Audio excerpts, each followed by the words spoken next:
We are back. What up, guys? It's another episode, my second episode, actually. And this episode is very special to me because I'm extremely proud of this guy. I actually know this guy. He's a WPGC alumni. Yeah. He used to be an intern. And now he's ripping it up in Hollywood. Red carpets, as you can see. This guy is on a very popular TV show on CBS on Monday nights called Superior Doughnuts. He plays the character Sweatpants. He's a writer. He's definitely a comedian extraordinaire. You can go to YouTube and check out his set on Conan, which was extremely funny. And we're going to get into all that stuff. But I want to introduce you to my guy, Rell Battle. What up, Rell? Young big Pheezy. This is my dude right here. Leo. You've come a long way. Yeah, we had fun, man. From the back of them PGC buses, passing out flyers. Clay has come a long way. Oh, here we go. We're going to talk about We'll that. get into that later, man. So what I want you to do, I want you to explain to the people, because this series that I'm doing is actually it's to show people that, you know, I have a 9-to-5, but I also grind in the music business with my artists. And I'm showing people that, you know, regardless of your situation, you should still chase your dreams. And so I'm just getting in depth with them and letting them know the people that how deep my relationships run in this industry. And this can happen for them as well. So once you get into it, let the people know about your grind coming from being an intern here at the radio station to, you know, starting your comedy career. Yeah, man. I went to University of Maryland, College Park. I was looking for an internship. PGC, I grew up Georgia Ave, and I also grew up Oxon Hill area. So this is like been the home radio station for me forever. And it's just like the biggest opportunity to come work for PGC. I got the internship, and I saw how hard it was to work and to be there every day pursuing something. And it also gave me a connection to our local celebrities or whatever, like, you know, at the time, the Big Tiggers and the Donnie Simpsons. So I was able to see more than just, you know, my neighborhood. And so once I worked here for a summer, I learned how hard it was to get to the next level.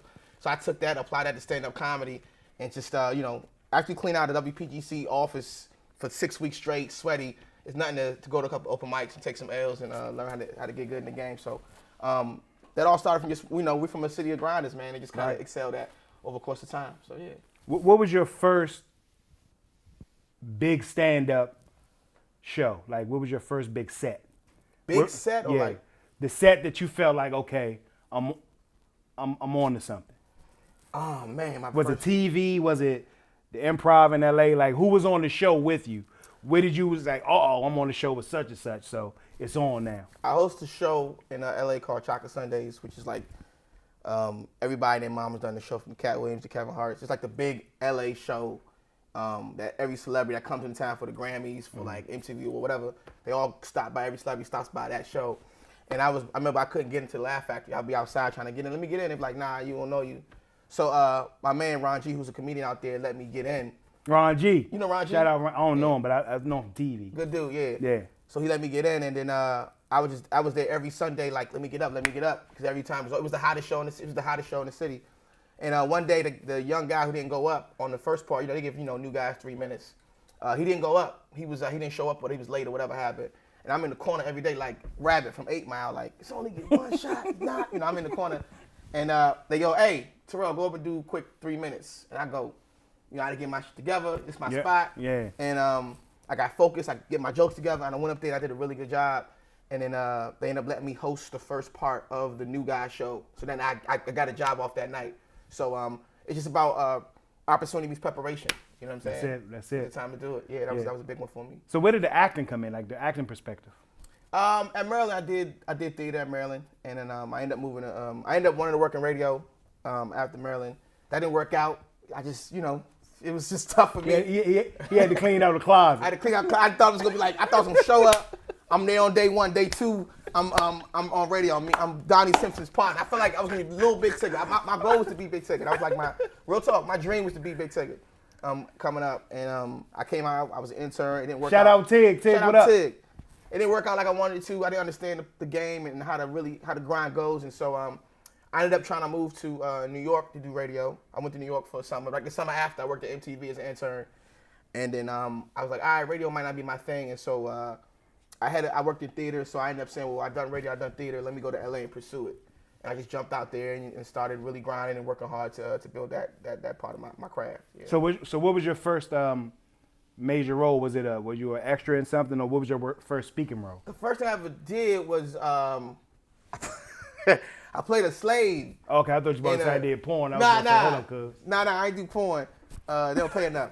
I played a slave in a Ving Rhames movie. It was Anthony Mackie and Ving Rhames, and I was a slave, and nobody's ever seen it. I don't think it ever really came out. But the first thing I had was I was a slave, and I was just an extra, and I was like, I figured out a way how I can get a little bit more screen time. And so I just was funny on set. Mm-hmm. I was joking, making fun of Ving Rhames. I was doing Pulp Fiction impressions, just being whatever, little stupid DC dude. And then a scene came where they had Anthony Mackie had to pick up a slave and put him on his shoulder. And at the time, I was about 130 pounds, and so I became the slave that Anthony Mackie throws on his shoulder. I was like, yeah, that's my spot right there, so I made it. Yeah, hey, it ain't what type small. of role you have. Exactly. It's what you do with the role. You know what I'm saying? So now you have a very successful TV show on CBS on Monday nights called Superior Doughnuts with Jermaine Fowler and OG Judd Hirsch. Mm-hmm. And Jermaine is from DC as well. Yeah. So we got DC with the Northwestern, running Hollywood right now. I can go that far, but all right, we we running right now, cuz. So I want to say, what is it like being on set with? First of all, is it any pressure being on set with Judd Hirsch? And because Sweatpants is he's a funny dude. Mm-hmm. I love my favorite episode is when he told you to get a job. Yeah. So you gotta get a job. He was like, what? Is it pressure with Judd? Yes and no, because you know how great he is as accolades. He's won Emmys. He was on Taxi and Independence Day and all these great television projects. But I wasn't hired to like go toe to toe as an actor with him. My role was just to be funny in those particular moments, so I could do that. So when they give me like real scenes with Judd, it's like, oh shit, now I'm nervous. I'm there 2 hours early to get it together, but most of the time I get to come in and kind of do my type of funny. So I know my area. I know how to stay in my lane. You know what I'm saying? Like if I'm playing, a lineman, I know how to block. I don't gotta run and get catch the ball in the corner or whatever. So I knew my goal, what I had to do, and all I can do now is just watch Judd and learn from him. He's a great actor, so I'm picking up stuff if anything. You know what I'm saying? So it helped out my skills as an actor as well. Okay, you did a guest spot on The Good Doctor as well. Yeah, I got my abs right for that one, fam. Yeah. In case ladies is watching. So what's in the future? Like any movies or any I'm actually on tour right now.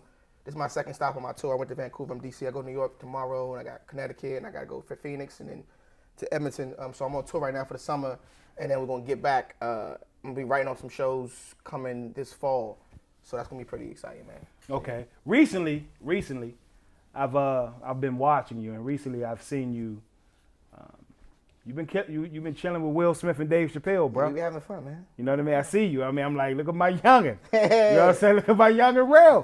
What are you actually doing with Will and Will has a show called The Bucket List. It's on Facebook Live right now, where every episode he does he's the world. He's a universal, fun-loving dude who does new things to expand himself every day. And so every episode on Facebook Live, he achieves a new bucket list item, whether it's jumping out of a helicopter, whether it's swimming with sharks, whether it's Bollywood dancing. One particular episode, he wanted to try stand-up comedy. So they had his peoples reach out to a couple of comics they knew who they felt like were talented, and they brought us in, and we all picked. You were one of them. I was one of the guys they liked. That was a good look. Shout out to Lucas Kaiser for that one. And they brought us in. We all pitched ideas to Will. He liked my stuff. And he took me with him. We went to Vegas. We went around for like 2 weeks working on an act for him to try stand up. And then Chapelle was going yo, come do my show. And then Chapelle came through and gave Will some advice, for the show. And we wrote a great set. We performed it at Chappelle's show. And then now I just help Will whenever he needs some help with writing certain things. We just kind of get together. And I get to help write for one of the gods of entertainment, man. It's one of my best gigs. Yeah. Keep it 100. Yeah. When you heard it was Will Smith, how did you react? You know what's funny, man? I was like, I know you real.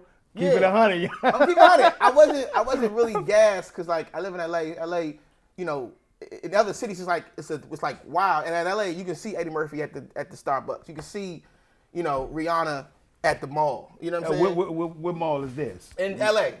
Fox Hills. Fox Hills, you can see Rihanna there? It's Fox LA. Hill, I'm on the so, way. I wasn't tripping, and then I met him. I still wasn't tripping because it was like, all right, I met a couple people. I met Kev. I'm good with Kevin. I know me and Marlon Wayne's the big homie. I'm like, I'm good with celebrities. I'm all right. Then he's like, come to my house. Then it was like, oh, wow, this is Will Smith. Then he's like, yo, hey, I got to go to Vegas tomorrow.